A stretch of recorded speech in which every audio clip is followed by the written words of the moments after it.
వినిపించాల్సిందిగా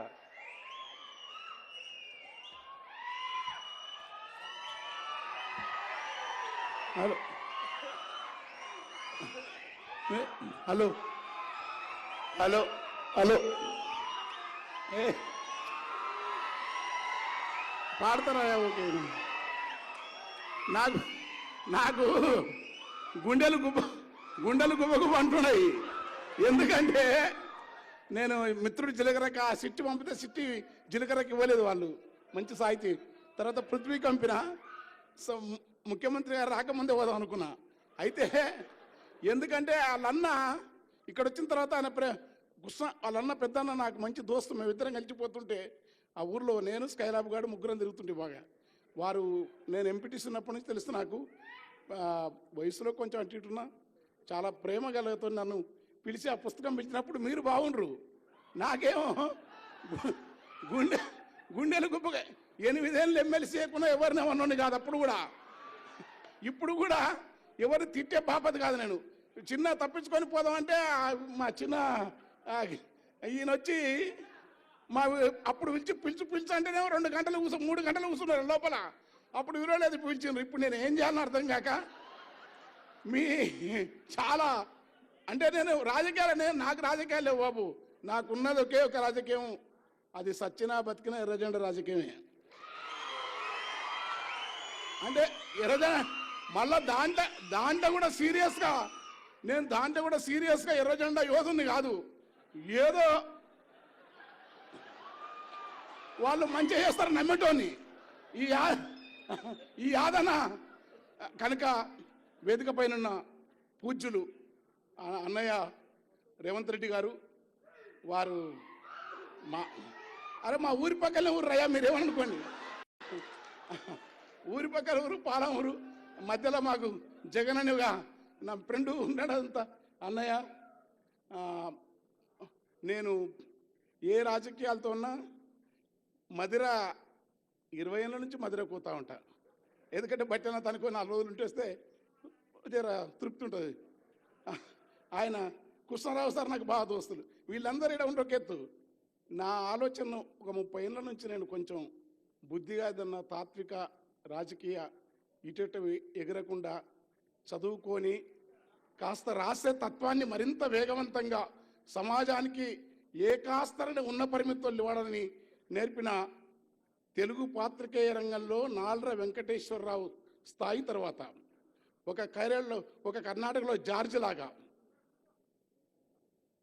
ఒక ఆయన పాలగుమ్మి సాయినాథ లాగా, ఇంకా మహానుభావుడైన ఆయన పొగిడితే చాలా కోపం వస్తాయన. కనుక ఈ తెలుగు నేల వరము ఒక సందర్భమే కాదు, గొప్ప పాత్రికేయులు కె శ్రీనివాస్ గారు ఉన్నారు.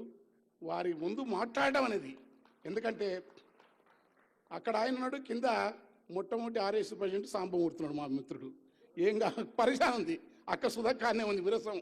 ఈ మధ్యలో నేను పాడమంటే ఏం చేయాలి, రాజలింగం అననేమో హాయిగా హాయ్.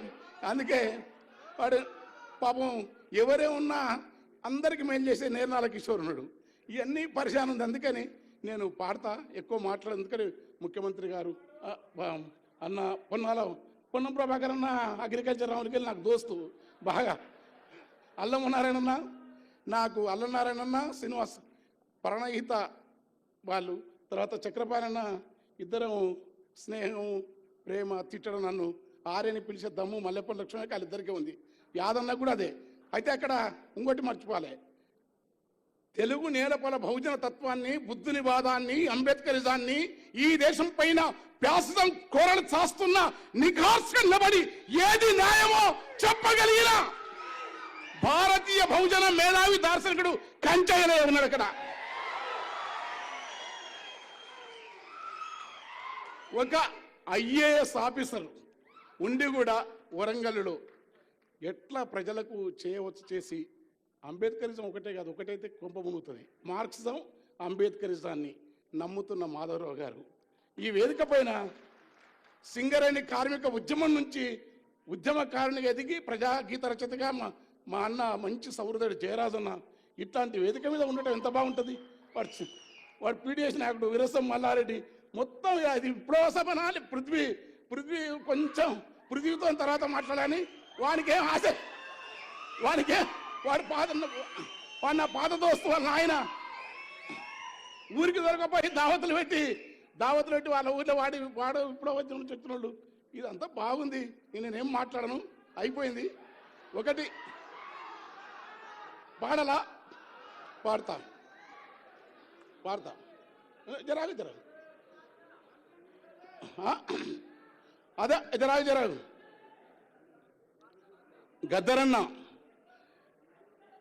గద్దరన్న పాటకు నా చూపేరిన పాటకు వస్తా నా చూపేరిన రాళ్ళు మెత్తనైపోతావి, చెట్ల పాదుల కాడ సెలిమలూరుతాయి, తీరాన తీతువా గద్దరు పాటకు ఆకాశమున జగిసి శోకావలంటుంది, తాబేళ్ళు దరిబావి తాళాలు వేసేను, లోగిళ్ళ కొట్టములో పిచ్చుకలు పలికేను,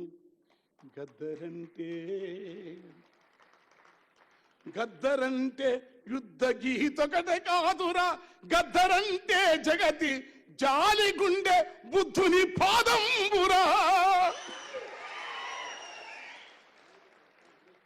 కరకు కత్తులకెదురు నడిసిన గద్దరు. కాల్పులు జరిగినాయి, మహాకవులు అంటున్నారు, నేను ఎర్రి మనిషిని. గద్దరు అనేది పాట రాయలే. ఏం రాయలే? పాట మీద నువ్వు తూట వేల్చినవు, పగబట్టి నువ్వు మురుస్తున్నావు. పాట మధ్యలో తాను ఎక్కడుందో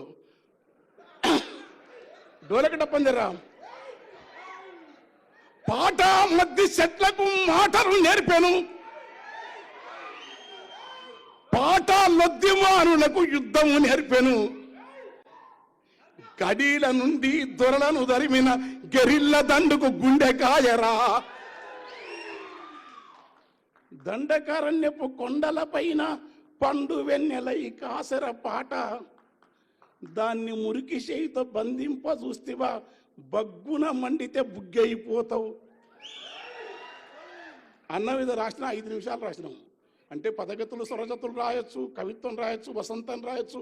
నేను చాలా గమ్మతులు రాస్తాను. వేరు సినిమాలకు ఒక రకం ఉంటుంది, సాహిత్యం రకం. అలా గద్దరన్న మీద ఆ పాట మొత్తం పడితే తెల్లారుతుంది. కానీ అన్న ఒక పాట అడుగుతుంది ఎప్పుడు నన్ను, అరే అది వాడరని. అరే గల్లీ ఇప్పుడు డోలకలే డప్పులే గల్లెట్ ఉంది, ఆగాగు ఇప్పుడు నేను పడతాం. అయ్యా గద్దరన్న 8 రూపము బట్టి కులమును బట్టి గుణము నెంచకండి,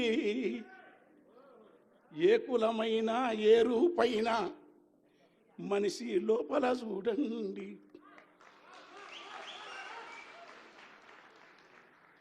ఏలెడంత ముక్కుంటది గద్ద ఇంతే, ఎంత ఎత్తుకు ఎదిగితే వింత, ఏలెడంత ముక్కుంటది గాని ఎన్ని కోడి పిల్లలను మింగురా,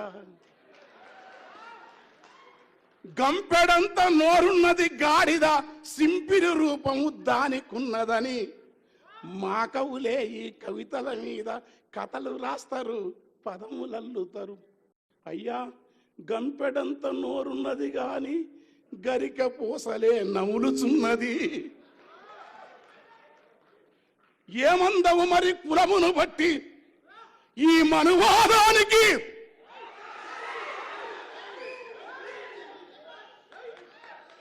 కులమును బట్టి మతమును బట్టి రూపము బట్టి ఎత్తును బట్టి గుణము ఎంచుతావా మరి?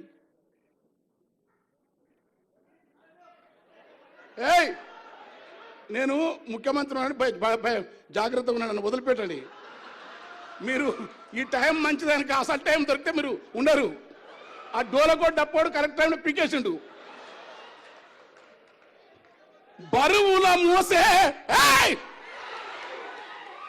బరువుల మోసే గాడిద ఎందుకో నరుని కంటికి చులకన ఉన్నది, జీవుల మింగిన క్రూర జంతువులు దేవుని పక్కన వాహనం వంటివి. ఇక్కడ తలకిందుల ఈ తత్వమునంతా మార్చమన్నది గద్దరు. మల్లెవోలే తెలుపున్న నాగులో,